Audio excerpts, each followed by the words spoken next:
Mudanzas maduracionales en ese circuito también podría explicar la transitoriedad del aprendizaje que se observa en el fenómeno comportamental. Bien, interesados en estudiar un sistema en desarrollo como es el sistema de transmisión GABAérgica en ese córtex olfatorio, córtex piriforme anterior, estudios previos de inmunistoquímica mostraban que había un aumento progresivo durante el primer mes de vida en las capas 2 y 3 del córtex piriforme. Este es un córtex bien antiguo en la evolución del cerebro de los mamíferos. Tiene solo 3 camadas, al igual que el hipocampo, a diferencia de los otros córticos que tienen 5 o 6 capas. Entonces pensamos que el trayecto de la función transmisión sináptica inhibitoria también podría seguir la trayectoria estructural que se observaba en estudios de inmunistoquímica. Entonces, recurriendo a esta escala de organización, de niveles de organización jerárquica del cerebro, nuestras preguntas de querer entender cómo es el desarrollo de la transmisión sináptica GABAérgica durante el periodo sensible, que sería antes del día 10 postnatal y después de ese periodo para el aprendizaje del apego, estamos a este nivel. Para poder hacer inferencias a nivel comportamental o a nivel del circuito, tendríamos que superar todos estos niveles hasta llegar aquí. Nuestro trabajo experimental primero se centró aquí. Para eso usamos una estrategia electrofisiológica llamada de Patch-Clamp. Hicimos estudios de las células piramidales y publicamos este trabajo, donde caracterizamos la transmisión sináptica GABAérgica en el córtex piriforme, en el que mostramos a grandes rasgos que la inhibición GABAérgica se incrementa de ese periodo sensible al postsensible. En la frecuencia, es más frecuente la transmisión sináptica, las corrientes inhibitorias se activan más rápidamente y el potencial de reversión del GABA se torna más hiperpolarizado con la edad. Ahora, el trabajo nuestro aquí, que quiero llamar la atención para ustedes, es el trabajo que hemos presentado y hicimos en colaboración con Ember, es un trabajo de integración comportamental, electrofisiológica y computacional. Y la estrategia que estoy utilizando para poder integrar y para poder ubicar los datos que yo necesito y estoy adquiriendo, utilizo este cuadro aquí de organización jerárquica del cerebro. Entonces, luego de estudiar las sinapsis, de cómo se desarrollan entre esas dos edades, yo concluí que son diferentes entre el periodo sensible y postsensible. Ahora, les decía al inicio, con esos datos sinápticos, yo no podría hacer inferencias sobre algo tan grande como una función de un circuito neural. Yo necesito superar todos estos pasos. Entonces, el siguiente paso es estudiar las neuronas, el nivel superior siguientes que integran todos estos de aquí. Para eso utilizamos otra estrategia electrofisiológica, también de Patch-Clamp, para caracterizar las propiedades intrínsecas, pasivas y activas de esas mismas células. Entonces, descubrimos también que las características, las propiedades eléctricas de las células, de esas células piramidales, de estas que están en negro aquí, son diferentes del periodo sensible al postsensible. El potencial de membrana en reposo, la resistencia al input, la constancia de tiempo de la membrana se reducen con la edad. Y también las propiedades de disparo de esas células también son diferentes en esos dos periodos. El umbral de disparo del potencial de acción se torna más negativo y la duración del potencial de acción, como ustedes pueden ver aquí, se torna más reducido también con la edad. Tenemos esas características, tenemos la sinapsis y tenemos las neuronas. Podemos construir ahora un circuito neural artificial. ¿No les parece interesante? Esas características, algunas características de esa célula también son su excitabilidad. Estos son corrientes que se le inyectan a la célula artificialmente y se mide cuánto es la frecuencia de su disparo. A medida que incremento la corriente despolarizante, voy viendo cómo responde la célula. Las células a nivel en el periodo sensible son más excitables a baja intensidad de corriente despolarizante. luego llegan a su máxima frecuencia de disparo y luego se estabilizan, se adaptan, eso se llama adaptación.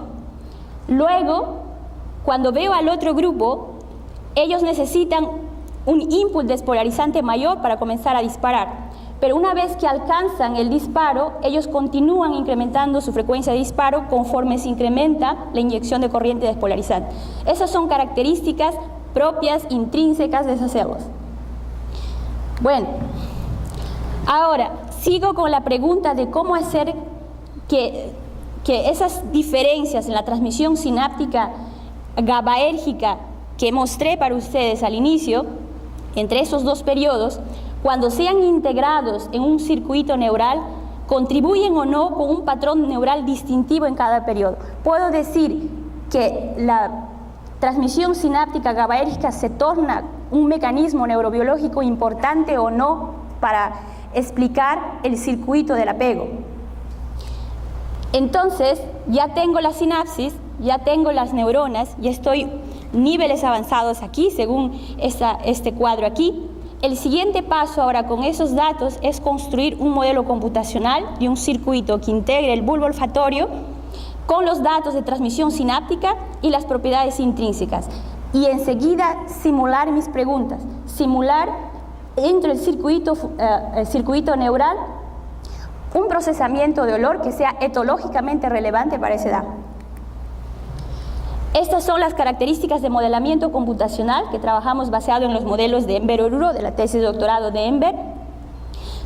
Las características del modelo neural de cada grupo neuronal conservan las propiedades básicas elementales que cada neurona tendría que tener. Ese es el circuito resumido de nuestro modelo. Esas son las células mitrales del bulbo olfatorio y todo este conjunto de células del córtex piriforme anterior, que contienen las células piramidales y dos grupos de células inhibitorias, que son las feed-forward y las feedback. Estas conexiones son excitatorias. Las células piramidales son autorrecurrentes, hacen sinapsis con ellas mismas, excitatorias también, y también con las feedback, que son inhibitorias. A su vez, gracias. En fin, esas conexiones considera las adaptaciones neuronales que caracteriza a cada célula, plasticidad sináptica y, por supuesto, los datos experimentales. Y la simulación incluyó condiciones etológicas que eran un olor de baja intensidad en el que los infantes podrían percibir el olor distante o al cual se hubiesen adaptado.